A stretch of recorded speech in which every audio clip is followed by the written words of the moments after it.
"You're the father, Jacob," Charlotte said, her voice quiet but firm, her eyes locking onto him with an unsettling certainty.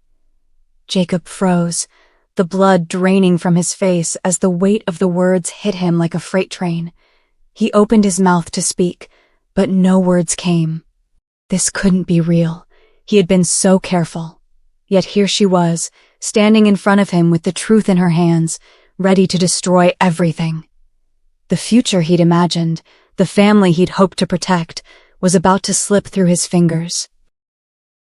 But hey, before we dive in, don't forget to hit that like button and subscribe so you won't miss out on more intense stories like this. Stick with us to the end. I promise you won't want to miss what's coming. Jacob stumbled back, his mind scrambling for a response. Any response. But there was nothing.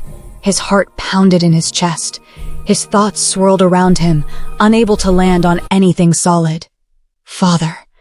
The word echoed in his mind, heavy and foreign, as if it was meant for someone else. The reality of it, however, was undeniable. "You must be mistaken," he finally managed to say, his voice shaking. No way. "There's no way." Charlotte's lips parted into a faint, knowing smile. "I had the test done, Jacob. Don't pretend you didn't know what was happening." The word tests stung. The realization gnawed at him. The late-night calls, the way Charlotte had smiled at him, too often, too warmly, as they worked together to grow something he had no right to be part of. And yet, here he was, facing the consequences of it all. Why did I let it get this far? His mind raced back to the first moment he'd crossed paths with Charlotte, a meeting under the hood of her expensive black SUV on a dusty street in Lagos. She had been stranded, her car refusing to start, and Jacob had done what he always did. He fixed it, no questions asked. He didn't expect a tip. He didn't expect anything. But she had given him more than money. She had given him the attention he didn't know he craved. For a while, he convinced himself it was just gratitude, that the way she looked at him was nothing more than a passing moment of kindness. But kindness had a price. "Jacob," Charlotte spoke again, her voice cutting through his thoughts. "You don't have to act surprised. You were there, weren't you? We both knew what we were doing." Jacob swallowed hard, the bitter taste of guilt rising in his throat. How could I have been so careless? He rubbed his hands over his face, his palms sweaty and clammy. I never meant for this to happen. You said it was just a fling. I didn't think." "Didn't think? Jacob, you didn't think once, at least not about what this would cost you." She stepped closer, her eyes narrowing. "Did you even think about your wife?"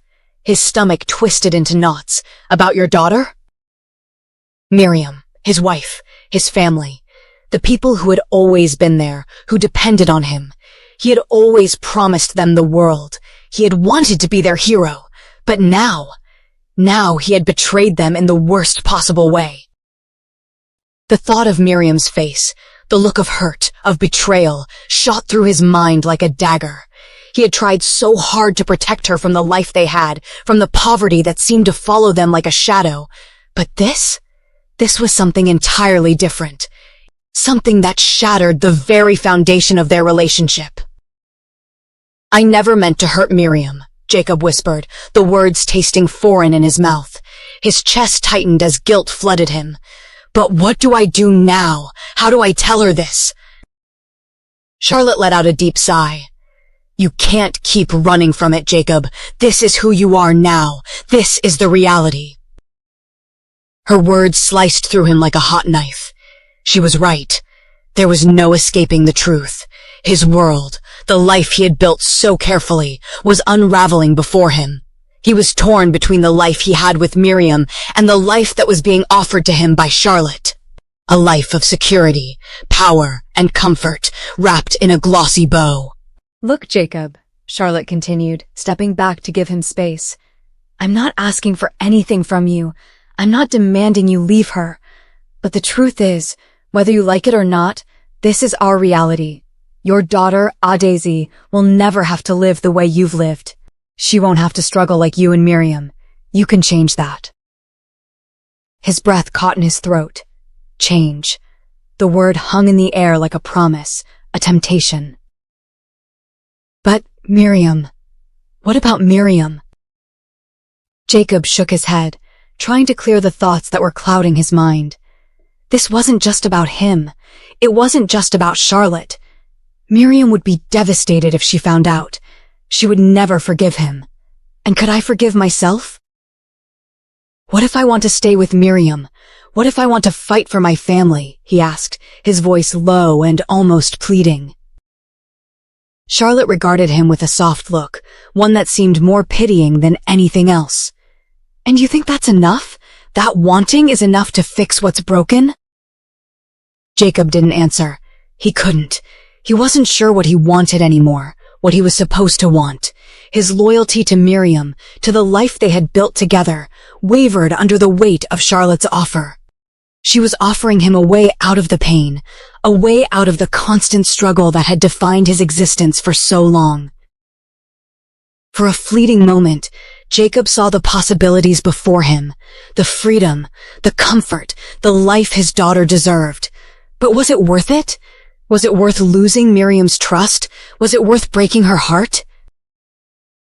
Jacob, you can't fix everything. You can't keep pretending like everything's fine when it isn't, Charlotte said, her voice softer now, but her words still carrying weight. He wanted to shout at her, to tell her that it wasn't her life, that it was his. But the truth was, she was right. He couldn't keep pretending. He had made a mess of everything, and now it was time to face the consequences. Suddenly, the door of the workshop creaked open. Miriam walked in, her eyes narrowing as she took in the scene before her. Jacob quickly shoved the card Charlotte had given him into his pocket, but Miriam saw it.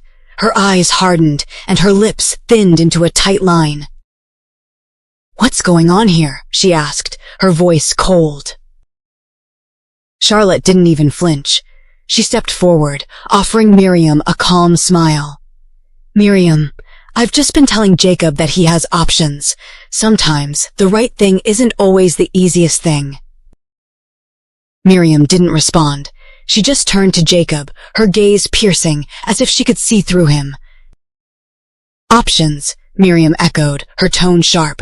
"Is that what this is now, Jacob? You've got options?" Jacob swallowed hard, his throat dry. He wanted to explain, to tell Miriam that he hadn't meant for any of this to happen, that he had never planned for it to go this far. But the words caught in his throat, and the longer he stood there, the more distant Miriam seemed. "This is none of your business," Miriam snapped at Charlotte, her voice shaking with anger. Charlotte raised her hands in mock surrender. "I understand, but it's important for Jacob to understand that he can make choices. He doesn't have to stay stuck in a life that's holding him back." Miriam's anger flared, her hands clenched into fists at her sides. "Don't you dare come into my home and tell my husband what he can and can't do." Jacob felt like the ground was shifting beneath him. This wasn't just about him anymore. It was about his family, his future, his choices. Everything he had worked for seemed so fragile, like it could all collapse with one wrong move. Miriam's eyes were blazing now. "Jacob," she said, her voice low but full of fury, "you'd better explain yourself, because I'm not going to sit here while this woman tries to tear our family apart." Jacob opened his mouth to speak, but the words didn't come. All he could hear was the steady thrum of his heart, echoing in the silence between them.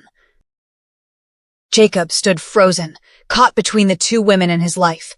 Miriam, the woman who had stood by him through thick and thin, her eyes burning with accusation and hurt, and Charlotte, the woman whose presence had come to mean temptation, escape, and betrayal all at once. The weight of both their stares felt like chains, tightening around him with every passing second. The room grew suffocating, the tension thick enough to slice through. "Miriam, I never meant for this to happen," Jacob finally said, his voice cracking with guilt. "You have to understand. Miriam cut him off with a sharp, bitter laugh. Understand? How am I supposed to understand this, Jacob? How do you expect me to understand you running to some rich woman when our own daughter can't go to school because of money? How do you expect me to understand you stepping outside our marriage for something so empty? Jacob opened his mouth to respond, but no words came. What could he say? That he had been drawn to Charlotte's world of wealth and comfort? That, for once, he didn't have to struggle just to breathe? He could see it in Miriam's eyes, the heartbreak, the betrayal. She deserved so much more than this, and yet here he was, standing between the woman he loved and the woman who offered him something he could never have dreamed of. Charlotte stepped forward, her presence unshaken, as though she had already won. Miriam, I didn't come here to fight. I only wanted to help, but it's clear that Jacob is already tangled in a web of miscommunication. Her voice was smooth, almost patronizing. Sometimes, people need more than just love, don't they? Miriam's fists clenched tighter. You don't get it, do you? This isn't just about money or whatever else you think you're offering him. This is his family, and you're trying to tear it apart. Charlotte's eyes flicked to Jacob, and for a moment, the warmth in them felt less like concern and more like ownership. I'm not trying to tear anything apart. I'm offering him something more, something his family can't give him. She looked at Miriam with cold detachment. Not everyone gets the chance to escape, Miriam. Some of us are stuck in lives that keep us small. Jacob has a choice. Jacob felt his chest tighten. A choice. Miriam had given everything for him, her loyalty, her love, her sacrifice, and now, here was Charlotte, offering him something that felt impossible, but so alluring. His mind flashed to his daughter, Adesi's innocent face, her trust in him, the pride she held in the small, humble life they had. How could he walk away from that? Miriam stepped back, her voice trembling now, raw with emotion. Don't you dare talk to me about choices. Don't you dare. She turned to Jacob, her gaze searing through him like 1,000 needles. I have given you everything, Jacob. I've supported you. I've stayed with you through all of it. And now you're telling me you've been thinking of running away with someone else? Her voice cracked. Tell me, Jacob, was it worth it? Jacob's heart shattered as her words sank in, each one heavier than the last. The reality of what he was doing, the life he was about to destroy, hit him like a wave. He opened his mouth to speak, to explain, but the words wouldn't come. He couldn't bear to see Miriam like this, to see the woman he had promised to protect, breaking in front of him. I'm not going anywhere, Miriam, he finally said, his voice hoarse. I didn't mean to hurt you. I never did. I've just been confused. Charlotte stepped back, her expression unreadable. I see, she said softly, almost sadly. It's fine, Jacob. If you've made your decision, I won't stand in your way. Miriam didn't even look at Charlotte as she turned to Jacob, her eyes still burning with fury, but now there was something else, something deeper. Betrayal. I've made a decision too, she whispered. And I'm done, Jacob. I can't do this anymore. I won't let you destroy us. Jacob's world tilted. He had never imagined this moment would come, the moment where everything he had fought for, everything he loved, could be torn apart by a single choice. He looked at Miriam, the woman who had sacrificed so much for him, and felt his heart break in his chest. Miriam, please. No, she cut him off, her voice now cold, final. You've made your choice. You've already decided what's more important. I won't beg you to stay, Jacob. I won't beg for a man who's already walked away. Jacob reached out to her, but Miriam shook her head, her expression hardening. I'm done. Go to her if you want, Jacob, but don't come back to me when you realize you've lost everything that matters. The door slammed behind her as she walked out, leaving Jacob standing there, feeling smaller than he ever had before. He looked at Charlotte, her face blank, but her eyes told him everything. She had won. The next few days passed in a blur. Jacob went through the motions of his life, his hands moving mechanically as he worked on cars and motorcycles in his workshop. But his mind wasn't on the repairs. It was on Miriam, on Adazi, on the life that had been torn apart in the blink of an eye. It wasn't long before Charlotte called again. "Jacob," her voice was softer this time, almost too soft. "How are you holding up?" Jacob didn't answer immediately. He wasn't sure what to say anymore. The weight of his choices pressed down on him, suffocating him. "I've messed everything up," he said finally, his voice small. "I've lost Miriam, I've lost my family, and I don't even know what I'm doing anymore." There was a pause on the other end of the line. Then Charlotte spoke again, her voice calm and reassuring. "You still have a chance to make things right, Jacob. You're not as lost as you think." Jacob clenched his fists, trying to hold back the tears that threatened to spill. "I've lost Miriam. She won't forgive me, and I don't deserve it." Charlotte's voice was firm. "You've made mistakes, but you can fix them, if you want to, but it has to be your choice, Jacob. No one can make it for you."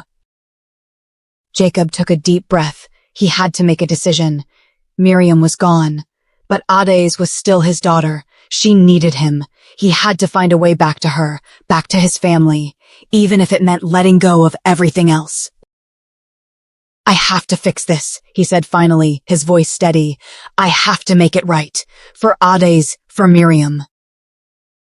Charlotte's voice softened again. "Then you know where to find me, Jacob. But remember, no one can fix this but you." Jacob stood outside his workshop, his eyes scanning the quiet street. It was late afternoon, and the heat of the day was starting to fade, leaving a stillness in the air. He had made his choice. He had to go back to Miriam, to fight for his family. But he knew that the road ahead wouldn't be easy. He didn't know if Miriam would ever forgive him, but he had to try. For her, for Adazi. He took a deep breath and turned, walking towards the street that led home. His heart ached with every step, but there was also something else, something deep inside him, telling him that this was the only path that mattered now.